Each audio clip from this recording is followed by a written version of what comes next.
Now, federal prosecutors in the U.S. have indicted a former aide to New York's governor, accusing her of being an agent of the Chinese government.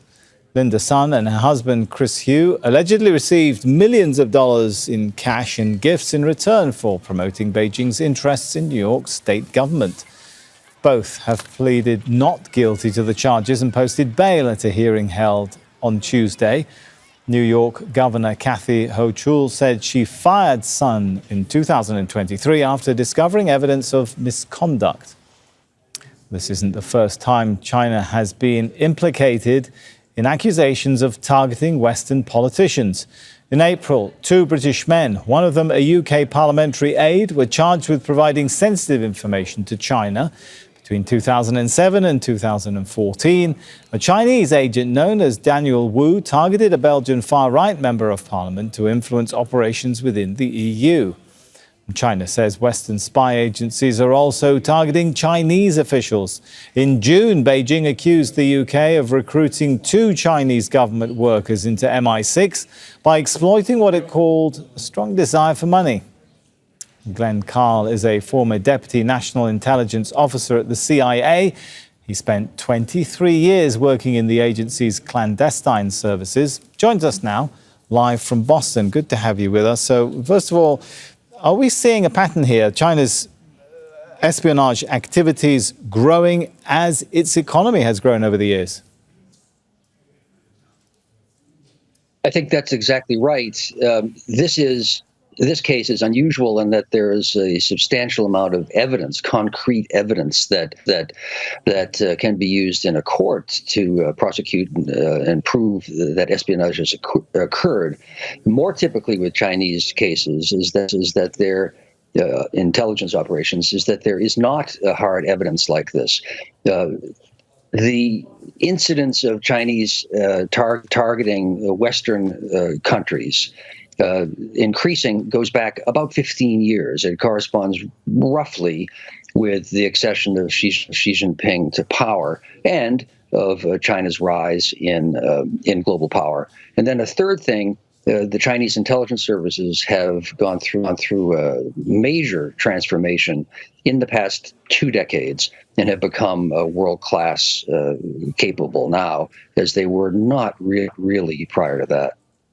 Of course, we got to keep in mind that the people accused in this latest case, they're denying that they are guilty of anything, and that's still going through the court process. There hasn't been a conviction yet. But talking more broadly, is Beijing's spy strategy linked to its ambition of being a bigger global power? This is just part of the power growth, you could say.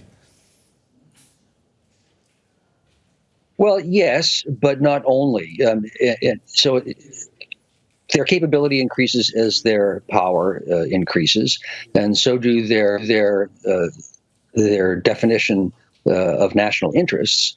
And so it is frankly natural that the country would be conducting more and more intelligence operations. Now, one conducts intelligence operations where a perceived threat or interest resides, and in this clear instance, or this instance, it is clearly with the great rival of China, which is the United States. These are the two great powers in the world at present, and so they will pay a lot of attention to each other. I think in the past 2 decades there have been, the data I know is a little dated, but well over 154 indictments by U.S. Law enforcement authorities against Chinese espionage cases. That's a dramatic increase from previous decades. And the director of the FBI and the CIA have been saying for years in testimony about threats to the United States national interests that China poses the greatest intelligence threat, as well as strategic challenge to the United States. So it's not a surprise that China do this, or that one of them here seems to have been caught. And we've got to keep in mind, it's not just China, is it? I mean, all major global powers get involved in espionage, including the CIA, which you used to work for. But are we going to see, really, is the reality is, as China grows in its power, as the US tries to hold on to its power, we're going to see, if we can call it the spy war, heating up?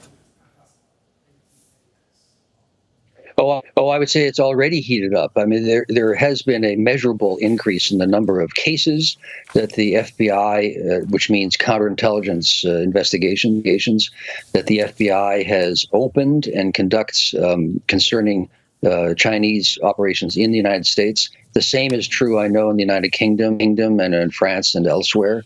So the trend has already increased, and the only thing that would change that would be were the United States and China, or the UK and China, the West and China, frankly, to become more aligned politically.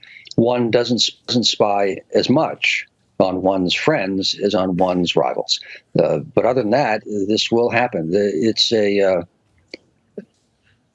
much more dramatically present, active world of espionage than almost anyone except those of us who were involved in it realize. There are intelligence operations going on everywhere at all times. I'm sure that is the truth. Thanks so much, Glenn Carle, there, former Deputy National Intelligence Officer at the CIA. Make sure to subscribe to our channel to get the latest news from Al Jazeera.